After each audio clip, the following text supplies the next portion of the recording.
And every time I meet with people and do the training sessions, I get more inspired and energized on how amazingly powerful this process is. American Psychology Association defines mental health, and the first thing they talk about is emotional well-being. And then they talk about the relationships, and then they talk about dealing with stress. But the first one is emotional well-being. So isn't it interesting that emotional well-being is the core foundation of our mental health, our physical health, and everything that we're doing here? So I want to check with you. How has it been for you you have been all using emotional connection. I think Mary Jane is the newest member of our community. And how has it been for you in terms of discovering about yourself, discovering about other people, about your relationships? What have you noticed? And what have you still continued to learn? I would say that I have a heightened sense of emotional intelligence. I would feel that I'm more empowered when I'm going in to have difficult or what I might deem to be challenging conversations. A heightened awareness of my emotional state, but also an equal awareness of the other person having an emotional party going on internally as well. And I would say that I'm more compassionate in my dealings and my conversations with people.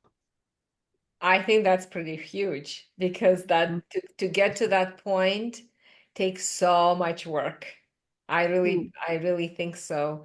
To have this heightened awareness is a first step, obviously, to create any difference in your interactions or relationships. So, what are you experiencing in terms of awareness? I suppose the tool of the slow motion camera allows me to slow down and allows me to be aware of what's going on internally in myself.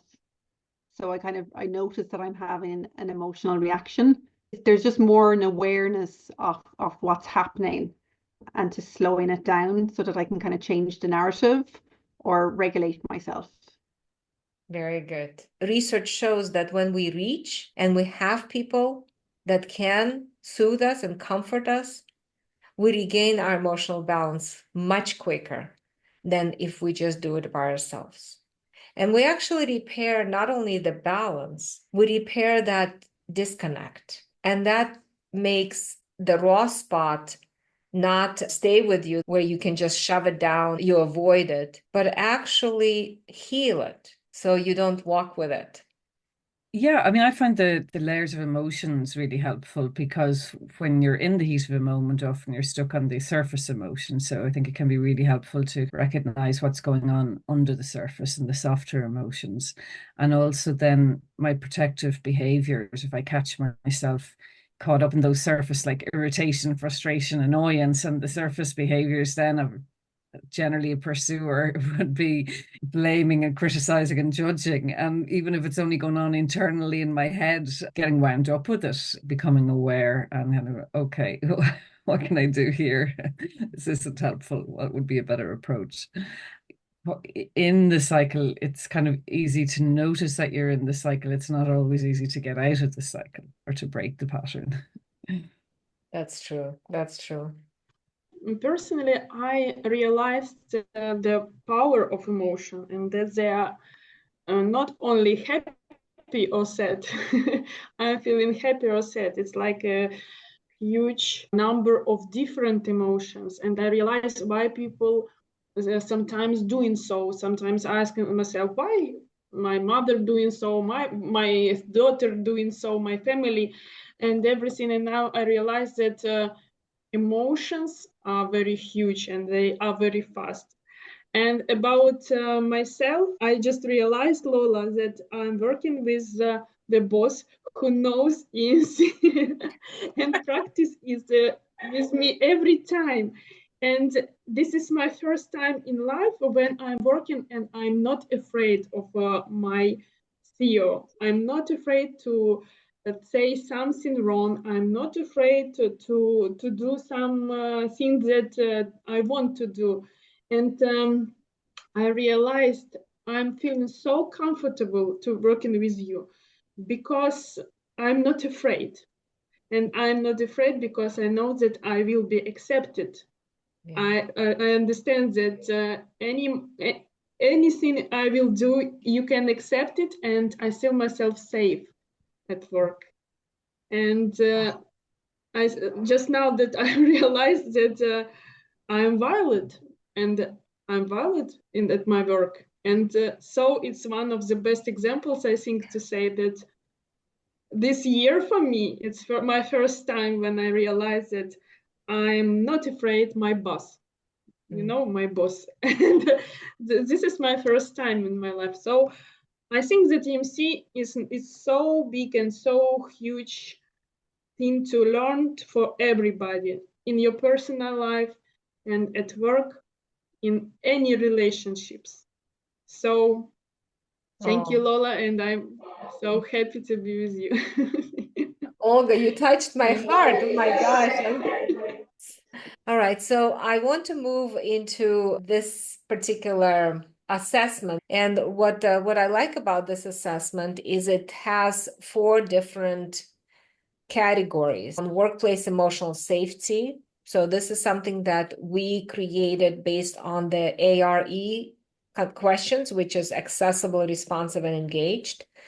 Then we have workplace conflict scale, which we're using validated scale, turnover intention scales, how often are you considering leaving a job, and relationship scales, which is how anxious or avoidant you become during stress. We came up with this 6 different columns to show the level of accessibility and connection they have, the level of prioritization and responsiveness, the level of emotional safety, and then conflict resolution, turnover intentions, and relationship attachment style.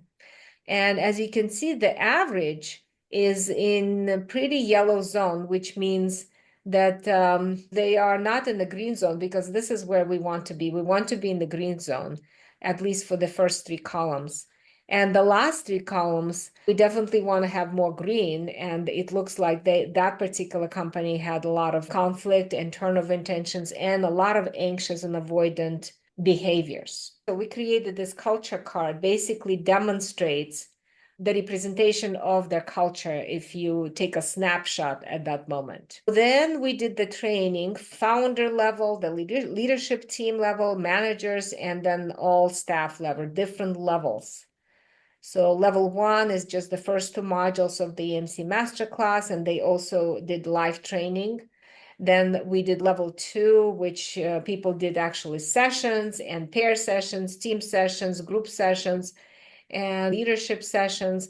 And everybody learned the language and learned the stages. And after a year of intensive training, the results were incredibly positive. They had a lot more safety. They knew how to be more accessible. They knew how to be more responsive. They also knew how to repair the conflict. Now, to continue on, they have to continue to use the process in order to sustain it. But they did really, really well. And they were very, very responsive to it. Some people had a hard time, obviously, as with any company. Out of 38 people, you will have anxious people who are into the process, and then you have avoidant people who want to feel safe with the process. But overall, people did really good. And this is a company culture chart that was just representative after that. And we see that when people do feel connected, you do have less absenteeism, less turnover, you have higher engagement, you have higher productivity, all of the statistics that we already know. But I just wanted to share with you this new tool that we have. And what we're working toward is to have it on the website so people can take it and right away get the report automatically. And they can do it as a team, they can do it as a company, and they can do it individually as well.